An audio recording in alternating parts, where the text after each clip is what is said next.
Hello students, good morning.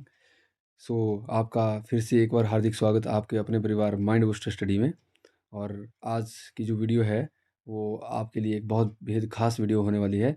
जिन भी अभ्यर्थियों का पुलिस का ग्राउंड क्वालिफाई हुआ है वो उनके लिए मैं एक मॉक टेस्ट लेके आया हूँ आपकी डिमांड के ऊपर। मेरे पिछली वीडियो के ऊपर बहुत सारे कमेंट्स थे कि सर हिंदी मॉक टेस्ट के बाद जीके का मॉक टेस्ट लेके आओ, तो आपके लिए एक टॉप 20 जीके का टेस्ट लेके आया हूँ और इसमें आपकी तैयारी भी टेस्ट होगी और इसमें आपको बहुत से फैक्ट्स देखने को भी मिलेंगे जो आज से पहले आपने कभी नहीं देखे होंगे। सो स्टार्ट करते हैं अपनी वीडियो को। आज का जो पहला क्वेश्चन रहेगा वो रहेगा, आर्मी ट्रेनिंग कमांड का मुख्यालय हिमाचल प्रदेश में किस स्थान पर है?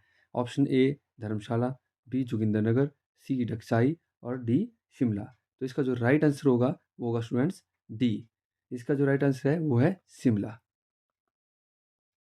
सो थोड़ा सा हम बात करेंगे इसके ऊपर कि मैं आपको बताना चाहूँगा कि इंडिया में कुल कितने जो ट्रेनिंग सेंटर हैं वो 7 हैं और उसमें से एक प्राउड की बात है कि एक हमारे हिमाचल के शिमला में है। तो इसकी जो स्थापना थी वो वर्ष 1991 में मध्य प्रदेश के एक महू नाम की जगह पर हुई थी और बाद में इसको 1993 में शिमला के लिए ट्रांसफ़र कर दिया गया था। आई होप आप समझ रहे होंगे।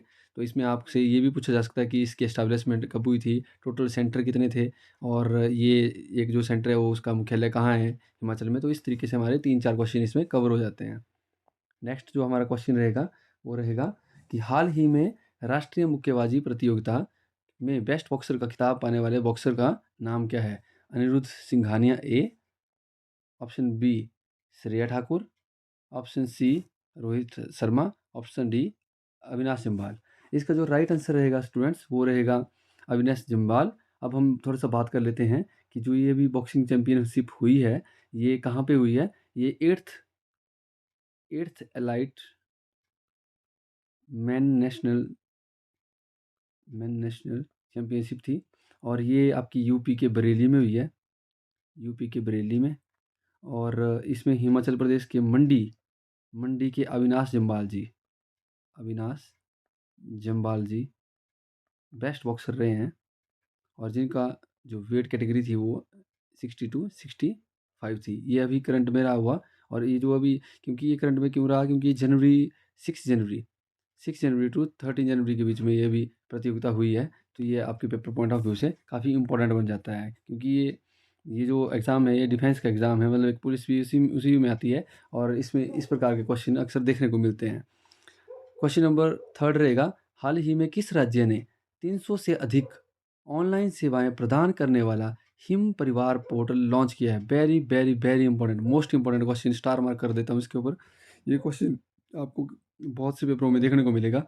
अब ये रिसेंटली हुआ है। तो इसके जो ऑप्शंस रहेंगे वो रहेंगे उत्तराखंड, अरुणाचल प्रदेश, हिमाचल प्रदेश और मेघालय। इसका राइट आंसर क्या रहेगा? हिमाचल प्रदेश। जैसे आप समझ गए होंगे यहाँ पे कि हिम परिवार, हिम जो शब्द है वो हिमाचल से लगता है या फिर उत्तराखंड वाले इसको यूज़ कर लेते हैं। ठीक है? तो आपने कभी भी अगर आपके एग्ज़ाम में कोई भी क्वेश्चन आपको ऐसे हिम से रिलेटेड आता है तो वहाँ पे थोड़ा सा समझाना है आपने कि ये हिमाचल से रिलेटेड है। ठीक है? तो इसके बारे में थोड़ा सा हम बात करेंगे कि हिम परिवार पोर्टल योजना कांगड़ा के बैजनाथ में सीएम सुखविंदर सिंह सुक्खू जी वहाँ पे गए थे और किस मौके पे गए हुए थे? जो राज्य का पूर्ण पूर्ण मतलब दिवस था, मनाया गया था 25 जैन को, उसके लिए गए हुए थे वहाँ पे एज ए चीफ गेस्ट और वहाँ से उन्होंने ये पोर्टल लॉन्च किया हुआ है, ये वाला पोर्टल। ठीक है? इस पोर्टल की खास बात क्या है? एक तो ये लोगों का टाइम सेव करेगा, टाइम सेव। जो हम लोग अपना कोई भी सर्टिफिकेट बनवाते थे, कुछ भी करते थे, वो हम कभी पटवारी के पास दौड़े हुए, कभी कहीं दौड़े हुए। अब वो मैक्सिमम चीज़ें जैसे सेक्रेटरी से लेते थे हम परिवार नकल, वो सारी चीज़ें कहाँ आ जाएंगी? इस ऑनलाइन पोर्टल में आ जाएंगी। ठीक है? मतलब 300 से ज़्यादा 300 सर्विसेज के बारे में बात की हुई है। दूसरी इसमें ट्रांसपेरेंसी आएगी। ट्रांसपेरेंसी इन द सेंस, कई बार कुछ सर्टिफिकेट फ्रॉड बन जाते थे, कई चीज़ें होती थी। अब उसमें वो चीज़ें जो है कम होंगी। तो ये बहुत ही एक अच्छा स्टेप है गुड गवर्नेंस के तरीके से। गुड गवर्नेंस का मतलब होता है कि ऐसी गवर्नेंस जिसमें आम आदमी को ज़्यादा से ज़्यादा सुविधा मिले, कम से कम उसके चक्कर काटने से। मतलब जैसे होता है ना कि कोई भी सर्टिफिकेट बनाना, आप कहीं किसी ऑफिस में दौड़ रहे हो, फिर उसमें जा रहे हो, फिर ये कर रहे हो, वो कर रहे हो, तब जाके आपका सर्टिफिकेट तैयार हो रहा है। आई होप आप समझ रहे होंगे, क्योंकि स्टूडेंट्स को कितने सर्टिफिकेट बनवाने पड़ते हैं, कभी ईडब्ल्यूएस बनवा रहा है, कभी कुछ बनवा रहा है, वो मैं सारी चीज़ें समझता हूँ आपकी। सो हमारा नेक्स्ट क्वेश्चन है भरारा मेला। ये नया क्वेश्चन होगा, शायद आपने कहीं पहले पढ़ा नहीं होगा। भरारा मेला हिमाचल प्रदेश के किस जिले से संबंधित है? ऑप्शन ए बिलासपुर, चंबा, सोलन, शिमला। तो इसका जो राइट आंसर रहेगा वो रहेगा आपका शिमला। क्या रहेगा इसका राइट आंसर? इसका राइट आंसर रहेगा शिमला। अब इसके बारे में हम थोड़ा सा बात कर लेते हैं कि इस जो मेले की खास बात क्या है। इसमें जो देवता कोटेश्वर हैं, कोटेश्वर जी, उनको मेले में लाया जाता है। उनकी जो पालकी या रथ जिसको हम बोलते हैं, उनकी एक मतलब जलेब, पिछली वीडियो में भी हमने बात की थी जलेब की। जलेब मतलब जो शोभा यात्रा होती है देवताओं की, ठीक है? उस शोभा यात्रा को निकाला जाता है और इसमें नाट्य डांस परफॉर्म किया जाता है। नाट्य डांस परफॉर्म किया जाता है और इसको जो है अमूमन 1 मई या फिर जेठ के महीने में मनाया जाता है। आपसे ऐसे भी क्वेश्चन पूछ सकता है कि ये जो भरारा मेला है कब मनाया जाता है? तो आप बोलेंगे 1 मई या फर्स्ट जेठ मंथ ऑफ फर्स्ट ऑफ जेठ मंथ। आपसे ये पूछा जा सकता है कि कोटेश्वर जो देवता हैं वो कहाँ से हैं? जैसे शिमला से, या फिर ऐसा पूछ सकते हैं कि इसमें इस मेले में सबसे पहले किसकी जलेब आती है? तो कोटेश्वर महाराज की आती है।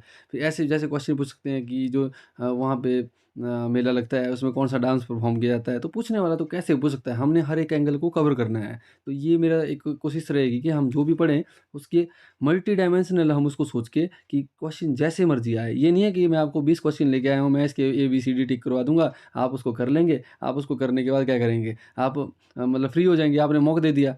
मेरा मॉक टेस्ट करवाने का फ़ायदा ये है कि मैं आपको उस चीज़ को बिल्कुल खोल के बताऊँ। अदरवाइज़ मैं तो इसको टेलीग्राम पे भी अपलोड कर दूँगा। मैं फ्री में टेलीग्राम पे अपलोड करता हूँ, ठीक है? आप वहाँ पे देख सकते हो उसको। टेलीग्राम पे आपको कॉपी मिलेगी ना, ये चीज़ें थोड़ी मिलेंगी जो मैं आपको समझाऊँगा। सो बढ़ते हैं नेक्स्ट क्वेश्चन की ओर। हिमाचल प्रदेश लोक सेवा आयोग किस वर्ष स्थापित किया गया? ये तो ऐसा है कि आपका जो एग्ज़ाम है वो भी HPPSC ले रहा है, तो थोड़ा-सा पेपर पॉइंट ऑफ व्यू से भी इम्पोर्टेंट बन जाता है। बाकी ये हमारा एक थोड़ा इंटरेस्ट भी होना चाहिए इस चीज़ को जानने के लिए कि जो इस प्रकार की सेवाएँ मतलब जितनी भी सेवाएँ हैं, चाहे वो अधीनस्थ सेवाएँ हैं, चाहे एडमिनिस्ट्रेटिव सर्विसेज़ हैं, वो सारी कौन कौन फिल अप करता है वैकेंसीज़ को? HPPSC। तो इसके बारे में थोड़ा-सा जान लेते हैं। ऑप्शन ए है 1971, 1972, 1973, 1974। तो इसका जो राइट आंसर रहेगा वो रहेगा 1971। इसकी जो एग्जैक्ट डेट है वो 8 अप्रैल 1971 है और इसके जो पहले चेयरमैन रहे थे वो थे KS कटोच, ठीक है? और एक बात और बता देता हूँ, इसको मैं देखो मल्टी डायमेंशनल की बात की ना हमने, तो मैं पॉलिटी के व्यू से बताता हूँ इसको। एक अंडर आर्टिकल 318 जो किसी भी स्टेट का गवर्नर होता है ना, उसको पावर होती है मतलब वो अपनी पावर एक्सरसाइज़ कर सकता है, किस चीज़ के लिए? एक ऐसा कमीशन बनाने के लिए, ठीक है? किसी भी ऐसे कमीशन को बनाने के लिए जो कि किसी भी राज्य सरकार के लिए इस प्रकार से वैकेंसीज़ को निकालता है और वैकेंसी भरता है, रिक्रूट करता है, ठीक है? तो ये आपको 3 क्वेश्चन इसमें कवर हो गए। एक तो एग्जैक्ट डेट, ठीक है? एक इसके पहले चेयरमैन और दूसरे इसके पॉलिटिकल जो जैसे हमारी पॉलिटी है, इंडियन पॉलिटी इंडियन कॉन्स्टिट्यूशन है, उसमें कि अंडर व्हिच आर्टिकल मतलब governor has power to to establish such bodies, है ना? तो आपने ये भी देख लेना है इसमें, ठीक है? तो नेक्स्ट क्वेश्चन है हिमाचल प्रदेश की संस्कृति पुस्तक किसने लिखी? ये बहुत एक सिंपल सा क्वेश्चन लग रहा होगा आपको। मुझे लग रहा है कि आपकी नज़र में ये एक बहुत सिंपल क्वेश्चन होगा, है ना? पर ये एक जो क्वेश्चन है ये पेपर में आने की इसकी आशंका बहुत ज़्यादा है। तो इसका देवराज शर्मा, डॉक्टर प्रेम सिंह और MS रंधावा और इनमें से कोई नहीं। इसका आंसर स्टूडेंट्स आपसे लूँगा मैं, क्योंकि बिल्कुल सिंपल क्वेश्चन है, इसमें एक नाम बताना है, वो आप बता देंगे मेरे को, ठीक है? हम बढ़ते हैं नेक्स्ट क्वेश्चन की ओर। तीसा व बैरा किसकी सहायक नदियां हैं? तीसा व बैरा किसकी सहायक नदियां हैं? ऑप्शन ए है ब्यास, चिनाब, रावी, सतलुज। तो इसका जो राइट आंसर रहेगा वो रहेगा रावी। मैं थोड़ा सा टाइम भी दूंगा आपको सोचने के लिए, क्योंकि मॉक का मतलब ये होता है कि थोड़ा आप भी सोचें और आप उस क्वेश्चन को मेरे से पहले अटैम्प्ट करें। अगर आपको लग रहा है कि मैं थोड़ा सा फास्ट चल रहा हूँ तो आप वीडियो को स्लो कर लें। अगर आपको लग रहा है कि मैं थोड़ा स्लो चल रहा हूँ, आप वीडियो को फास्ट कर लें। अपने जो आपकी कन्वीनियंस जिसमें है उस हिसाब से चलें आप। और बाकी ये रहेगा कि आप थोड़ा वीडियो को पॉज़ कर लिया करिए बीच में, तब अपना आंसर सोच लिया करिए, फिर उसको रन किया करिए, ठीक है? तो मैं थोड़ा आपको रावी रिवर के बारे में बता देता हूँ। जो हमारे रावी रिवर है वो इस प्रकार से, जैसे ये हमारा चंबा है ऊपर की तरफ, ये नीचे की तरफ हमारा कांगड़ा है। कांगड़ा का जो एरिया है ऐसे बड़ा भंगाल एरिया, इसमें 2 ग्लेशियर हैं, बादल और तांतगिरी, और ऐसे रावी रिवर निकल जाती है आगे की ओर। तो ये सारा आपका चंबा है, ठीक है? और थोड़ा-सा मैं आपको और अच्छे से बता देता हूँ इसको। अब इसमें क्या होता है कि इसमें जो पहली रिवर इसमें आती है ना? वो यहाँ से आती है इसमें, फिर दूसरी रिवर आती है इसमें, ये जो जिस रिवर की मैंने बात की, बैरा और सिउल की, ये बैरा और तीसा, ठीक है? आगे जाके सिउल सिउल रिवर का निर्माण करती हैं, ठीक है? सिउल, और तब जाके ये एक पॉइंट है वहाँ पे चोहारा या चोहाड़ा, जो चंबा से देख रहा होगा वो बताना है इसके बारे में कि ये जो कहाँ पे जो सिउल रिवर है ये कहाँ मीट करती है किसको? इसको रावी रिवर को, ठीक है? मेरे उसमें तो मैंने इसको चोहाड़ा ही पढ़ा था, जब कभी पढ़ा था, ठीक है? और फिर इसके आगे एक और रिवर है साल जिसका नाम है, इसके आगे एक और रिवर है छतराड़ी, आपने नाम सुना होगा, छतराड़ी। और फिर आगे इसमें और छोटी रिवर्स मिलती हैं और फिर जाके खेड़ी पॉइंट है, खेड़ी। खेड़ी के पास क्या कर देती है, लीव कर देती है चंबा को, ठीक है? तो आई होप आपको समझ आया होगा, मैंने मोटा-मोटा कोशिश किया। अगर आपको डिटेल में इसके बारे में जानना है तो प्ले लिस्ट में एक वीडियो पड़ी हुई है रावी रिवर की, एचपीजीके टॉपिक वाइज़, ठीक है? ये एक प्लेलिस्ट है हमारे चैनल के ऊपर, उसमें बड़े डिटेल से इस रिवर को करवाया हुआ है, मतलब इसकी एक-एक चीज़ को ओपन किया हुआ है। उसके उस वीडियो को देखने के बाद आपको रावी रिवर का कोई क्वेश्चन छूट नहीं सकता, मैं 500% श्योर हूँ, ठीक है? सो बढ़ते हैं हम नेक्स्ट क्वेश्चन की ओर। हमारा जो नेक्स्ट क्वेश्चन है वो रहेगा महामृत्युंजय मंदिर हिमाचल प्रदेश के किस जिले में है? मंडी, कुल्लू, चंबा, किन्नौर। मैं आपको थोड़ा-सा सोचने का टाइम देता हूँ। आई होप आपने सोच लिया होगा। तो राइट आंसर क्या रहेगा? मंडी। मंडी में अगर मैं बात करूँ तो ये मंदिर बनाया था सिद्धसेन ने, सिद्धसेन ने। और सिद्धसेन का जो टाइम पीरियड रहा था वो था 1684 से आई थिंक 1727 तक, हाँ, ये एग्ज़ैक्ट, ठीक है?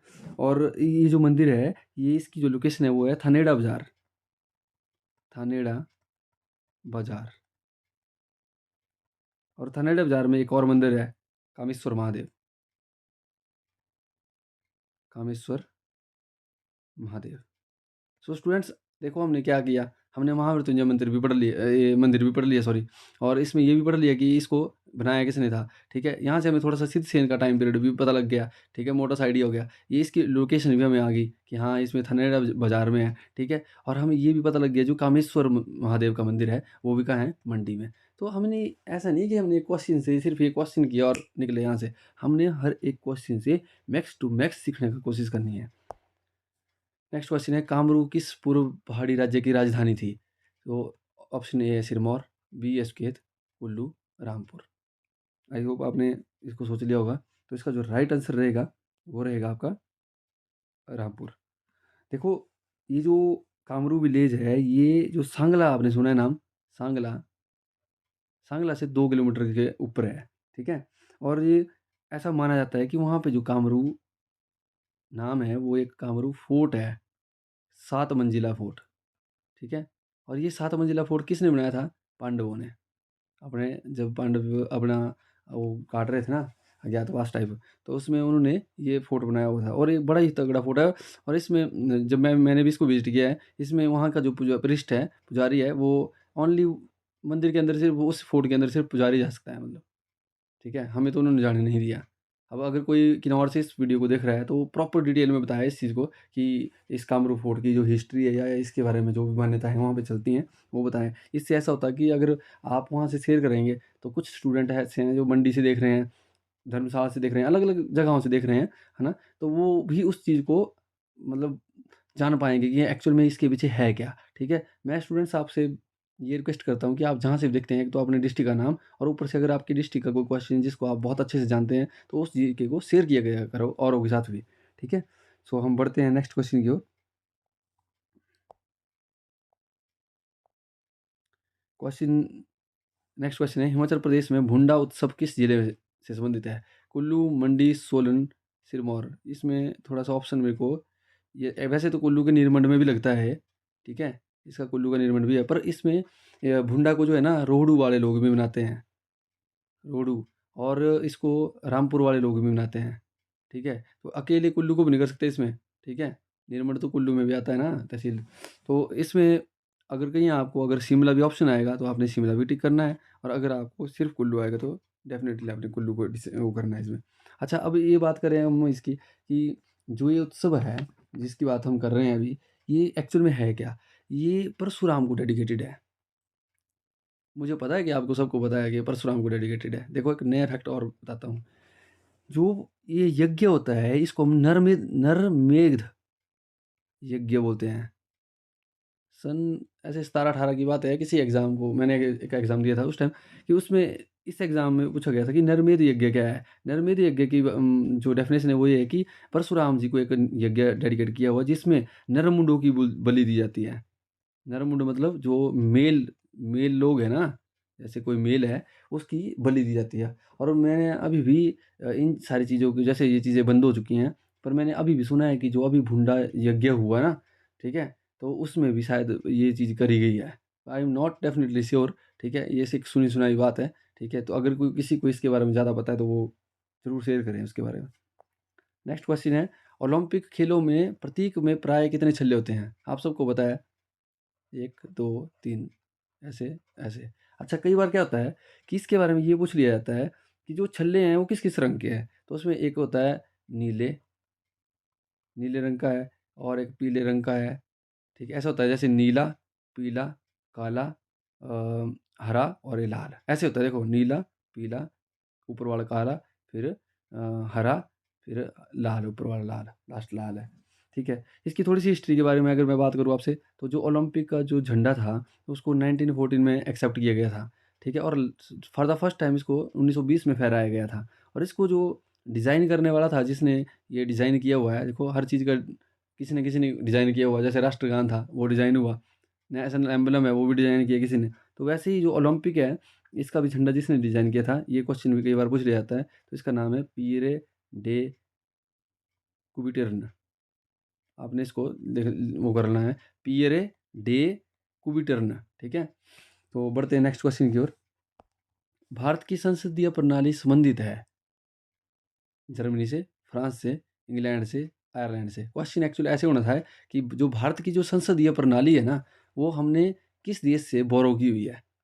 बोरो मतलब वो टेक्निक जो हमने का वो जो हमने चीज़ें, जैसे हम चीज़ें चला रहे हैं, वो टेक्निक हमने किस देश से ली हुई है? तो इसका जो राइट आंसर होना, वो होना था इंग्लैंड से। संसदीय प्रणाली का मतलब ये है कि जो संसद जैसे चलती है हमारी, जैसे इसमें लोकसभा है, उसमें राज्यसभा भी है, मतलब लोअर हाउस है, तो इसमें अपर हाउस भी है, ठीक है? और इसमें जैसे हमारे पास पीएम होता है, और हमारे पास प्रेसिडेंट है, ठीक है? तो ये जो सारी चीज़ें हैं, जो हमने इस प्रकार की बॉडीज़ हैं, या इस प्रकार की जो व्यवस्था है, जो पूरी व्यवस्था हमने अपने लेजिस्लेटिव बीइंग और इसकी एग्जीक्यूटिव की हुई है, वो कहाँ से हमने ली हुई है? वो ली हुई है हमने इंग्लैंड से, ठीक है? सो नेक्स्ट क्वेश्चन की ओर चलते हैं। 1947 में युद्ध के दौरान वीरता के कार्य के लिए निम्न में से किसको परमवीर चक्र मिला था? ये क्वेश्चन बहुत पुराना भी है और बहुत इम्पोर्टेंट भी है। क्यों? क्योंकि ये बहुत ही बार पूछ लिया जाता है, ठीक है? अगर आपसे क्वेश्चन नहीं पूछेंगे तो इसका स्टैट पूछ लेंगे, स्टैट नहीं पूछेंगे तो आपसे क्वेश्चन पूछ लेंगे, मतलब कुछ ना कुछ चलता रहता है इसके बारे में।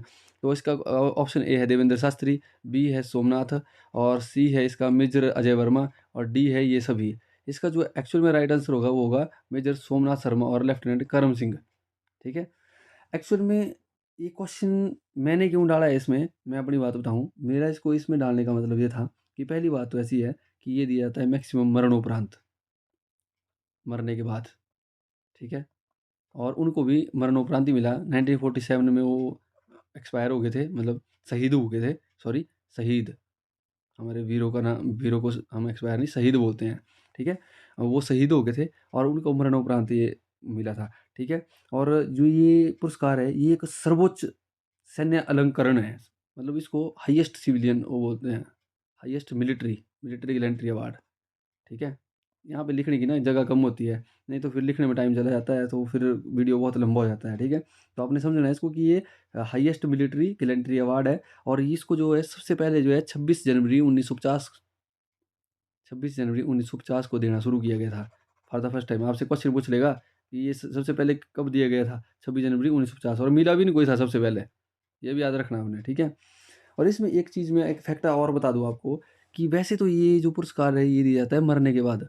आज तक सिर्फ़ एक ही ऐसे शख्स हुए, एक ही ऐसे हमारे महान फौजी हुए जिनको ये जीते जी मिला हुआ है, कारगिल वॉर के बाद, कारगिल वॉर के बाद। उनका नाम था मेजर मेजर बन्ना बन्ना सिंह,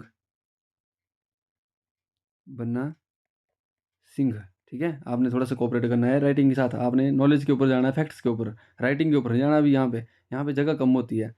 सो नेक्स्ट क्वेश्चन है हमारा, बार्क की बार्क का पूरा नाम क्या है? Bhabha atomic research centre, Bhabha Atlas research centre, Bhabha atomic research centre, sorry, भारतीय एटॉमिक रिसर्च सेंटर, इनमें से कोई भी नहीं। तो इसका जो राइट आंसर होगा वो होगा Bhabha atomic research centre. Students, ये क्वेश्चन भी आपने बहुत बार, ये जो फुल फॉर्म है ये आपने बहुत बार देखी होगी, ठीक है, आई होप। और इस एक्चुअल में मैं थोड़ा सा आपको बताना चाहूँ कि एक हमारे इंडिया में होते थे जिनका नाम था होमी जहांगीर बाबा। इन्होंने इसको एस्टाब्लिश किया था, ठीक है। और इसकी एस्टेब्लिशमेंट हुई थी 3 जनवरी 1954 में। अच्छा, इसका काम क्या है इसका? इसका एक्चुअल में काम ये है कि जो न्यूक्लियर जितनी भी हमारी चीज़ें होती हैं उनको न्यूक्लियर रिसर्च करती है, ठीक है, न्यूक्लियर रिसर्च के ऊपर इसका काम होता है। और इसका हेडक्वार्टर कहाँ है इंडिया में? ट्रॉम्बे, मुंबई, महाराष्ट्र में ट्रॉम्बे, ठीक है। अब क्वेश्चन देखो कैसे पूछता है। एक तो पूछ लेगा आपसे कि भारत का फुल फॉर्म क्या है। दूसरा क्वेश्चन आएगा कि इसका हेडक्वार्टर कहाँ है। तीसरा क्वेश्चन ये भी आ सकता है कि किसने एस्टैब्लिश किया। चौथा क्वेश्चन ये भी आता है कि आपको इसमें भी ऑर्गेनाइजेशन आनी है कि ये इसकी एस्टैब्लिशमेंट हुई कब थी, ठीक है। और पांचवा क्वेश्चन ये भी आ सकता है कि what is the actual purpose of establishing Bharat.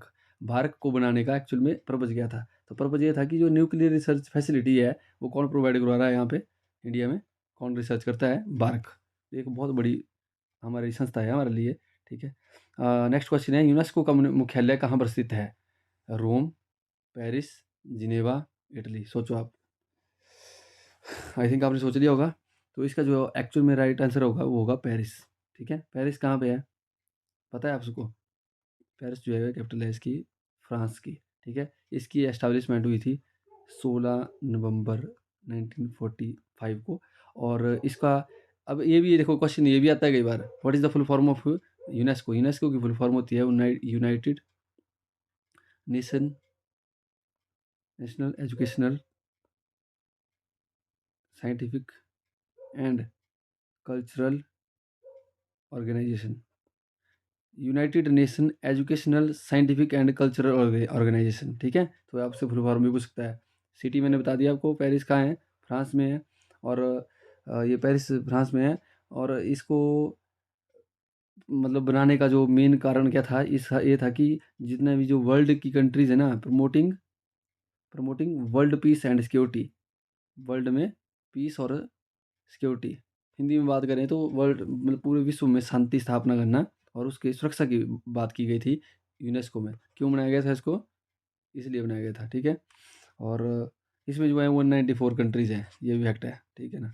अब आपको फैक्ट्स के ऊपर फैक्ट्स दे रहा हूँ मैं, ठीक है। ये क्वेश्चन मैंने तब डाला इसमें क्योंकि एक्चुअल में जब भी आपको पेपर आएगा तो उसमें एक दो क्वेश्चन आपको ऐसे आएगा जिसको आपको पता नहीं लगेगा कि क्वेश्चन कहाँ से आया है। वो ऐसे ही क्वेश्चन लिए जाते हैं। फिर भी मैं होप करूँगा कि ये क्वेश्चन आपको वहाँ पे आ जाए पेपर में, ठीक है। The hitch hiker guide to the galaxy, बहुत इंपॉर्टेंट बुक है, मतलब इसको बाहर पढ़ा जाता है इसको। श्रृंखला किसके आधार पर लिखी गई थी, ठीक है। Arthur B Clarke, Isaac, Douglas Adams, Bradbury. तो इसका जो एक्चुअल में आंसर होगा वो होगा डगलस एडम्स। ये एक स्टोरी टाइप है कि कोई व्यक्ति है इसमें और वो कहीं गैलेक्सी में जब जब पूरी गैलेक्सी फट जाती है या फिर सब लोग मरने लग जाते हैं तो वो कैसे बचता है, मतलब वो बहुत अलग सी स्टोरी है इसकी, ठीक है। अगर किसी को जानना होगा तो उस पर सर्च कर लेना इसको। अच्छा, नेक्स्ट क्वेश्चन है कि आधुनिक रसायन विज्ञान का जनक कौन था? कौन है जा था, ठीक है, अभी तो है नहीं। तो इसका ऑप्शन ए रहेगा डाल्टन, बी फेराडे, सी थॉमसन, एंटोनी लेवाइजर। तो इसका जो एक्चुअल में राइट आंसर है वो है एंटोनी एंटोनी लेवाइजर, ठीक है। अच्छा, इनको क्यों बोला जाता है ऐसे कि रसायन विज्ञान बहुत बड़ी बात है, फुल केमिस्ट्री, ठीक है। केमिस्ट्री का जनक क्यों बोला जा रहा है इनको? केमिस्ट्री का जनक इसलिए बोला जा रहा है कि इन्होंने सन 1789 में जो जिसको हम बोलते हैं द्रव्यमान का द्रव्यमान संरक्षण का नियम।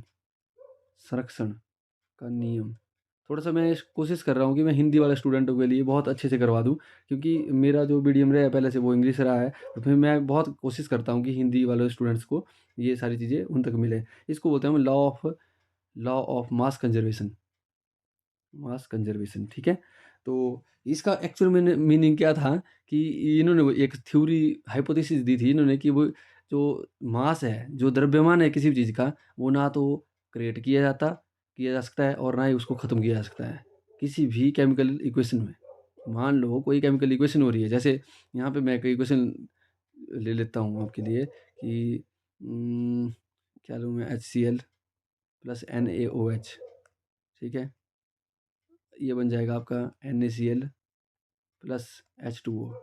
ये बोल रहा है कि जो मास है, जो किसी का द्रव्यमान है, जो किसी का वेट है ना, वो कभी भी ख़त्म नहीं किया जा सकता किसी भी इक्वेशन के अंदर। ये वाली चीज़ दी थी इन्होंने, ठीक है। अगर कोई दो चीज़ें बन रही है, आपस में लड़ रही हैं और नई चीज़ें बना रही है, तो जितना यहाँ पे था उतना ही वहाँ बनेगा, चाहे किसी और फॉर्म में बनेगा। ये थी इनकी बोलने की बात, ठीक है। तो नेक्स्ट क्वेश्चन की ओर चलते हैं। आई होप आप समझ रहे होंगे। थोड़ी सी वीडियो लंबी भी हो रही है, पर मैं चाह रहा हूँ कि मैं ब्रीफली आपको एक्सप्लेन कर लूँ इन सारी चीज़ों को। कतर की राजधानी कौन सी है? आपको कंट्री, कैपिटल, करेंसी, सारी चीज़ें आनी है ना, तो बस ये इंपॉर्टेंट है आपके लिए आज। टोक्यो, बगदाद, दोहा, अलमाटा। तो इसका जो राइट आंसर होगा वो क्या होगा? इसका राइट आंसर होगा दोहा। अच्छा, तो इसका जो करेंसी क्या है वहाँ की? करेंसी है कतर की कतरी रियाल, ठीक है। और थोड़ा सा इन कंट्रीज़ के बारे में बहुत लोग कंफ्यूज भी रहते हैं। मैं छोटी सी चीज़ आपको बताना चाहूँगा। ऐसे, और ये ऐसे, और ये ऐसे। यहाँ पे आपका सऊदी अरबिया, ठीक है। और यहाँ पे आपको UAE, यूनाइटेड अरब एमिरेट्स, ठीक है। और ये आपका आता है कतर। और एक और छोटी कंट्री है वहाँ पे, बहरीन, ठीक है। तो ये चीज़ें हैं, मतलब आपको बिल्कुल पिक्चर क्लियर होनी चाहिए। जब आपने पेपर में बैठना है, तो आपको पूरा पता होना चाहिए कि किस कंट्री की बात कर रहे हैं और उसकी कैपिटल कहाँ है, ठीक है। तो आप, आई होप कि आप कहीं न कहीं मैप की जो मैप है हमारे, मतलब जैसे उनको भी पढ़ रहे होंगे, उनकी जो क्लासेज़ ले रहे होंगे, या मतलब कोई भी कहीं से भी पढ़ रहे होंगे उनको, ठीक है। अगर आपको क्लास चाहिए होगी तो मैं आपको क्लास दूँगा। कमेंट में लिख देना आपको जो भी टॉपिक चाहिए होगा। I am here only for you, okay. So next question है हमारा, क्वेश्चन नंबर 19। 74th सीनियर राष्ट्रीय बास्केटबॉल चैंपियनशिप की मेजबानी भारत का कौन सा राज्य कर रहा है? मेजबानी होती है कि मतलब उसको कौन होल्ड वो करवा रहा है, मतलब अब मेरे को हिंदी में वर्ड नहीं आ रहा है, ऑर्गेनाइज कर रहा है जो, ठीक है। हिमाचल प्रदेश, मध्य प्रदेश, गुजरात, महाराष्ट्र। तो इसका जो है एक्चुअल में राइट आंसर है वो क्या है? गुजरात। इम्पोर्टेंट भी है, ठीक है। इसको आपने अपने मतलब पेपर पॉइंट ऑफ व्यू से इम्पोर्टेंट उसमें रख लेना है। इसका मैं आपको बता देता हूँ कि इंडोर स्टेडियम है, इंडोर स्टेडियम भावनगर, भावनगर, गुजरात। और इम्पोर्टेंट पता क्यों है? क्योंकि अभी ये 9 जनवरी को हुआ है, ठीक है। तो इसलिए इम्पोर्टेंट है। अच्छा, नेक्स्ट क्वेश्चन है, next last but not list, Bharat में सुशासन दिवस किस दिन में मनाया जाता है? मैं आपको लिख के दे रहा हूँ कि इस क्वेश्चन के आने के चांस जो है मेरी नज़र में 99% है, इस क्वेश्चन के आने के। तो 25 दिसंबर, 25 नवंबर, 25 अक्टूबर, 25 जुलाई। इसका जो राइट आंसर होगा वो होगा 25 दिसंबर। इसको हम इंग्लिश में क्या बोलते हैं? गुड गवर्नेंस डे, ठीक है। तो गुड गवर्नेंस का मतलब क्या होता है कि जैसे किसी भी राज्य में या किसी भी देश में कोई सरकार है, ठीक है। और जो वो सरकार है, वो डिसीजन ले रही है, वो कहीं पैसा खर्च कर रही है, वो कोई भी काम कर रही है, तो उस काम का आम जनता को कैसे पता लगेगा कि ये सरकार क्या काम कर रही है? कई बार ऐसा होता है कि कागजों में कुछ हो गया, यहाँ पे किसी के कान में कोई खबर नहीं है, कोई डील होगी, कोई कॉन्ट्रैक्ट साइन हो गया, ठीक है। आए दिन आप न्यूज़ में सुनते रहे होंगे कि फलाने ने फलाने को मतलब वो दे दिया, अपना कॉन्ट्रैक्ट दे दिया, बड़े-बड़े अंबानी, अडानी को, इनको किसी को भी। तो आपको उन चीज़ों का पता कैसे लगेगा? अगर कोई अच्छे पोर्टल बनाए जाएँ, जहाँ पे सारी चीज़ें एकदम व्यवस्थित तरीके से आम नागरिक तक पहुँचे, ठीक है? तो गुड गवर्नेंस डे हम मनाते हैं इसीलिए 25 दिसंबर को, कि हम अपनी जो गवर्नमेंट है, उसकी हर एक चीज़ को क्या कर सकें, मतलब एक ट्रांसपेरेंसी लाने के लिए, ट्रांसपेरेंसी लाने के लिए। और इसके पीछे जो मेन रीज़न है मनाने का, वो ये है कि ये हम याद करते हैं किसको? अटल बिहारी वाजपेयी जी, बिहारी वाजपेयी जी, ठीक है? जो हमारे पूर्व में प्रधानमंत्री रहे हुए हैं। ये जो गुड गवर्नेंस डे है, for the first time Narendra Modi ji, हमारे माननीय प्रधानमंत्री, उन्होंने पहली बार जो है 2014 में ये शुरू किया। और उसके बाद उन्होंने एक लाइन से शुरू किया था, जो लाइन किसकी थी? अटल बिहारी वाजपेयी की। लाइन ये थी, मैं लिखूँगा तो लंबा हो जाएगा, थोड़ा बोल के कर देता हूँ कि शासन केवल प्रशासन के लिए नहीं है, अपितु प्रत्येक नागरिक के जीवन को बेहतर बनाने के कार्य में है। ये हो रहा है कि जो शासन और प्रशासन है ना, एक सिर्फ़ गवर्नमेंट का रोल यही नहीं रह जाता कि हाँ, प्रशासन को कंट्रोल कर रहे हैं, ऊपर से मंत्री कुछ बोल रहा है और डीसी उसको सुन रहा है। नहीं, इसका एक्चुअल में मीनिंग ये होता है कि जो